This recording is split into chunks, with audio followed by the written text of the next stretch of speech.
देखिए आज हम बात करते हैं किसकी, ट्रिग्नोमेट्री की। तो यहाँ पे क्या है, त्रिकोणमिति के अंदर मैंने कल इसके बेसिक कॉन्सेप्ट की बात की थी। आज हम बात करते हैं इसके एक्सरसाइज 8.1 की। क्या कहती है इसमें, फर्स्ट क्वेश्चन याद होगा, कल मैंने बताया था कि कुछ यहाँ पे पंडित बद्री प्रसाद हर हर भोले, ठीक है। ये हमने इससे पहले वीडियो में बात की थी कि यहां पर क्या है, ये है हमारा साइन, ये कॉस, ये टेन, फिर ये कॉट, ये सैक और ये कोसेक। क्लियर? तो ये सब चीजें हमने इससे पिछले में इसके बेसिक कॉन्सेप्ट पे पूरा कवर कर लिया था। आज हम आगे की बात करते हैं कि इनका यूज कैसे करते हैं। मेनली जैसे हमारे पास कहा कि in triangle ABC right angle at B, AB equal to 24, BC equal to 7, determine sine A cos A, sine C cos C. तो जैसे हमारे पास अगर इसके सॉल्यूशन की बात कर रहे हैं, ध्यान से देखिए, उसने कहा in triangle ABC right angle at B, तो हमने यहां पे ट्रायंगल बना लिया। उसने कहा कि राइट एंगल एट बी, यानी कि बी पे राइट एंगल है, बाकी किसी को भी कहीं भी लिख दो। मान लो हमारे पास ए बी सी। क्लियर? अब जैसे यहां पे दे रखा है A B 24, A B 24, B C 7, याद है। तो यहां पे अब 90 के सामने वाली साइड हमारी क्या कहलाती है, हाइपोटेनियस या कर्ण। ठीक है, इसे हम कर्ण कहेंगे। तो यहां पे जब हमने फॉर्मूला पढ़ा है एच स्क्वायर किसके इक्वल होता है, P square plus B square, क्योंकि जो 90 के सामने की साइड क्या कहलाएगी, हाइपोटेनियस या कर्ण, और इसे हम बेस यानी कि आधार, ये परपेंडिकुलर यानी कि लंब। ठीक है, अब यहां पे हाइपोटेनियस हमें फाइंड आउट करना है। परपेंडिकुलर कितना है 24, बेस कितना है 7। अगर सोल्व करें 24 का स्क्वायर 576, 7 का स्क्वायर कितना हो गया 49। अगर दोनों को ऐड कर रहे हैं तो कितना हो जाएगा 625। क्लियर? अगर मैं यहां से h निकालता हूं तो h इक्वल टू कितना हुआ, अंडर रूट 625, यानी कि कितना हो गया 25 सेंटीमीटर। ठीक है, ये हमारा कर्ण निकल के आ गया कितना 25 सेंटीमीटर। क्लियर? बेस, अब यहां पे जब हम इसकी बात कर रहे हैं, अब पहले में देखिए क्या क्या निकालना है। फर्स्ट पार्ट में एक निकालना है साइन ए और एक निकालना है कोस ए। मैंने पिछली क्लास में बताया था कि साइन ए का क्या मतलब होता है कि साइन परपेंडिकुलर बाय हाइपोटेनियस या परपेंडिकुलर बाय हाइपोटेनियस, कोस क्या होता है बेस बाय हाइपोटेनियस। यानी कि साइन ए जब हम यहां लिख रहे हैं परपेंडिकुलर बाय हाइपोटेनियस, हिंदी में बैठते हैं इसे लंब बटे कर्ण।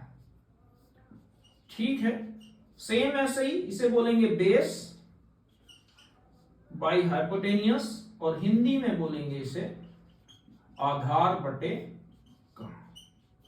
क्लियर? जब हम यहां इसके परपेंडिकुलर की बात करते हैं तो देखो अब क्या है, ए के अकॉर्डिंग परपेंडिकुलर, मैंने बताया था कि जिस पे एंगल बनना हो वो बेस, तो ये बेस, ये परपेंडिकुलर, ये हाइपोटेन्यूज। तो यहां पे परपेंडिकुलर कितना है 7, और कर्ण यानी कि हाइपोटेन्यूज कितनी है 25। जब यहां पे बात कर रहे हैं तो अब कहता है आधार यानी कि बेस, ए के अकॉर्डिंग बेस कितना है 24। ठीक है, यानी कि जो बेस की वैल्यू हमारी और परपेंडिकुलर की वैल्यू एंगल के अनुसार चेंज होती है। जैसे हमने ए लिया, तो जब हम ए ले रहे हैं यही तो कर रहे हैं, ए ले रहे हैं तो ये बेस है,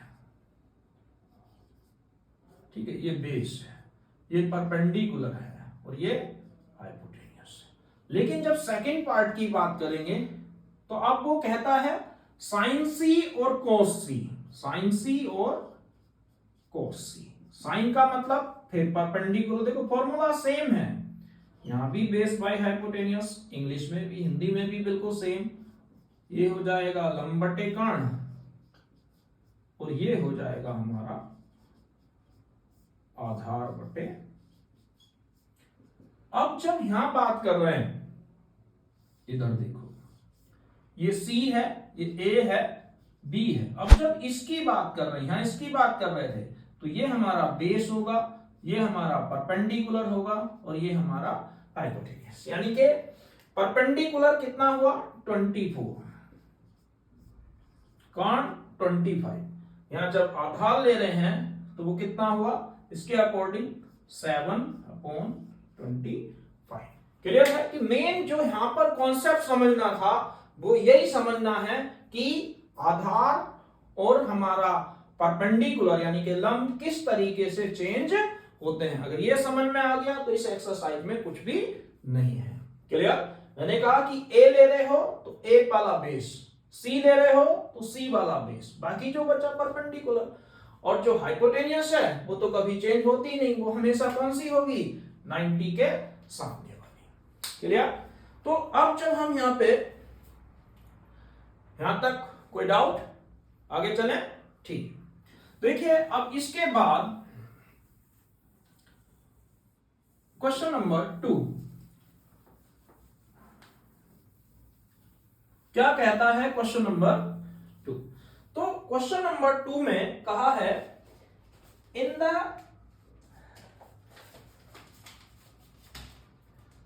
टू बिल्कुल सेम है, कर लेंगे। 3 देखिए क्या कहता है, if sine A equal to कितना है 3/4, तो वो कहता है फाइंड कितना करना है कोस ए एंड टेन। तो यानी कि हमें कोस ए और टेन ए की वैल्यू निकालनी है। तो जब इसके सॉल्यूशन की बात करेंगे तो पहले हमें क्या देखना है, साइन ए किसके इक्वल है 3/4 के। एक ट्रायंगल बनाएंगे, अब ए यहां लेंगे क्योंकि ए फाइंड आउट करना है, ये ले लिया, इसे बी और इसे सी। ये हमारा 90, हमने ए क्यों लिया ताकि हमारा बेस ये हो जाए। तो यहां पे जब हम देखते हैं तो साइन ए कितना गिवन है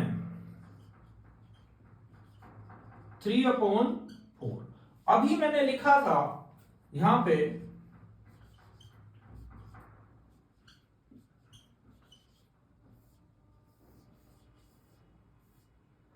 ठीक है, तो ये हमारा क्या है साइन, ये cos, tan, cot, sec, cosec, ये बस टेबल लर्न करनी है।